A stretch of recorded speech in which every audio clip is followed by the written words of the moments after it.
The life and sad ending of Big Mama Thornton. Big Mama Thornton was born Willie Mae Thornton on December 11, 1926, in Ariton, Alabama, U.S. She was introduced to music in a Baptist church, where her father was a minister and her mother a singer. She and her 6 siblings began to sing at an early age.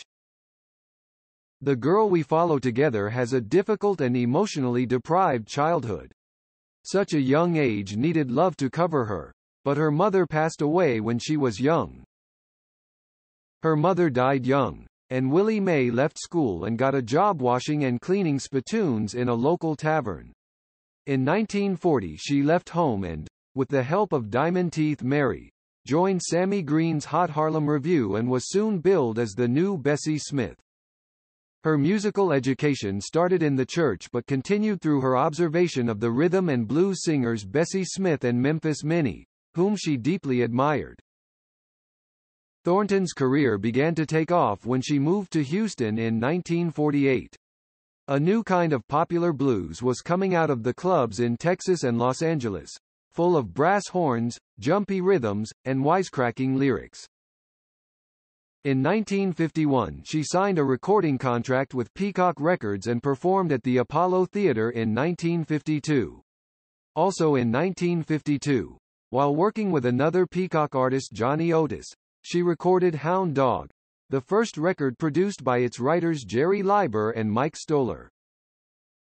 The pair were present at the recording, with Leiber demonstrating the song in the vocal style they had envisioned. "We wanted her to growl it," Stoller said, which she did.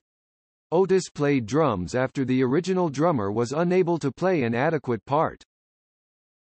The record sold more than 500,000 copies and went to number 1 on the R&B chart, helping to bring in the dawn of rock and roll. Although the record made Thornton a star, she saw little of the profits. On Christmas Day 1954 in a theater in Houston, Texas, she witnessed fellow performer Johnny Ace, also signed to Duke and Peacock record labels, accidentally shoot and kill himself while playing with a .22 pistol.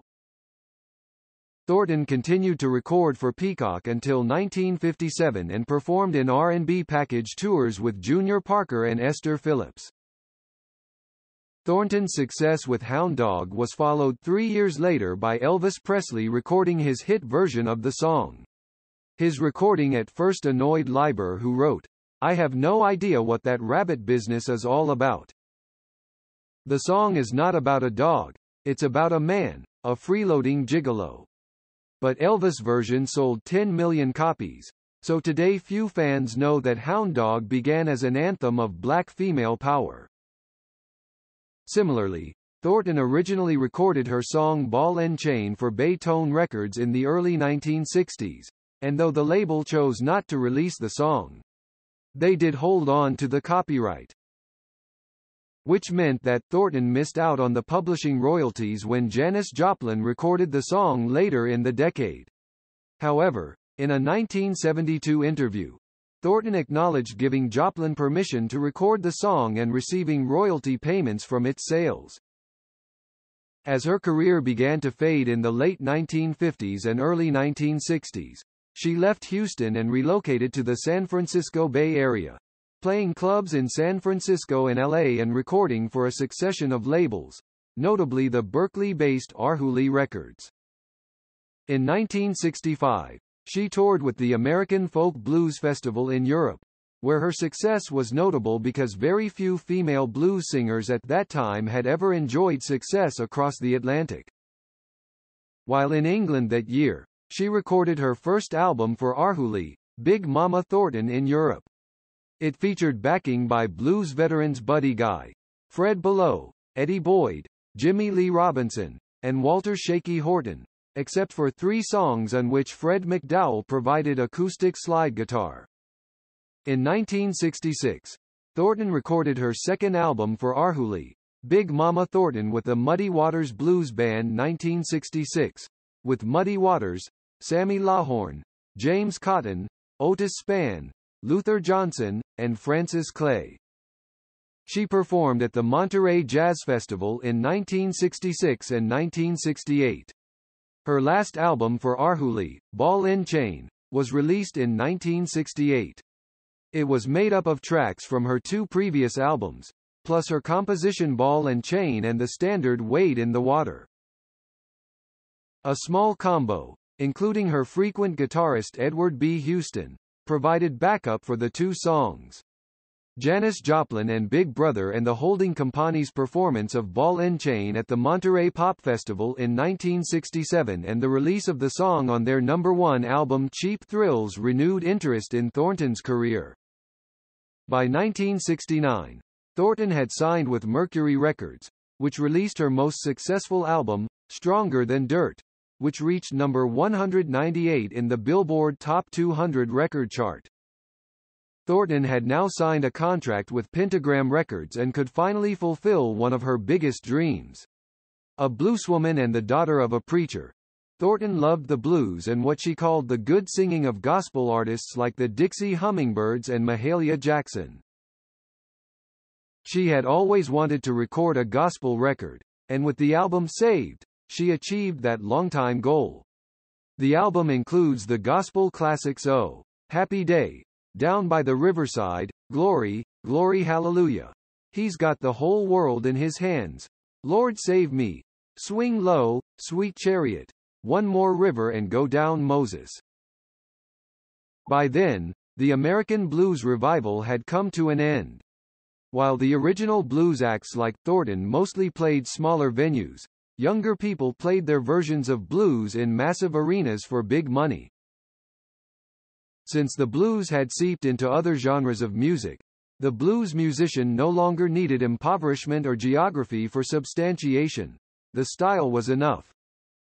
While at home the offers became fewer and smaller, things changed for good in 1972, when Thornton was asked to rejoin the American Folk Blues Festival tour.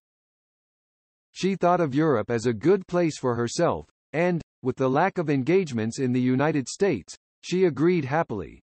The tour, beginning on March 2, took Thornton to Germany, France, Switzerland, Austria, Italy, the Netherlands, Denmark, Norway, Finland, and Sweden, where it ended on March 27 in Stockholm. With her on the bill were Eddie Boyd, Big Joe Williams, Robert Pete Williams, T-Bone Walker, Paul Lennart, Hartley Severns, Edward Taylor, and Vinton Johnson. As in 1965, they garnered recognition and respect from other musicians who wanted to see them. In the 1970s, years of heavy drinking began to damage Thornton's health. She was in a serious auto accident but recovered to perform at the 1973 Newport Jazz Festival with Muddy Waters, B.B. King, and Eddie Cleanhead Vinson.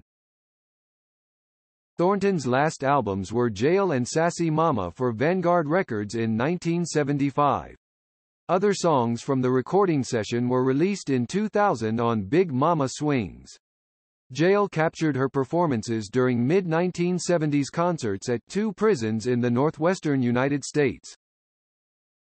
She was backed by a blues ensemble that featured sustained jams by George Harmonica Smith and included the guitarists Doug McLeod, B. Houston, and Steve Waxman, the drummer Todd Nelson, the saxophonist Bill Potter, the bassist Bruce Severson, and the pianist J.D. Nicholson.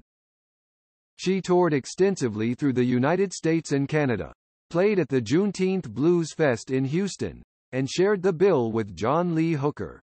She performed at the San Francisco Blues Festival in 1979 and the Newport Jazz Festival in 1980.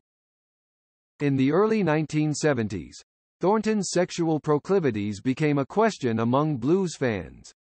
Big Mama also performed in the Blues as a Woman concert that year, alongside classic blues legend Sippy Wallace, sporting a Mons three-piece suit, straw hat, and gold watch. She sat at center stage and played pieces she wanted to play, which were not on the program. Thornton took part in the Tribal Stomp at Monterey Fairgrounds, the third annual Sacramento Blues Festival, and the Los Angeles Bicentennial Blues with B.B. King and Muddy Waters. Thornton was found dead at age 57 by medical personnel in a Los Angeles boarding house on July 25, 1984. She died of heart and liver disorders due to her long-standing alcohol abuse. She had lost 355 pounds in a short time as a result of illness, her weight dropping from 450 to 95 pounds.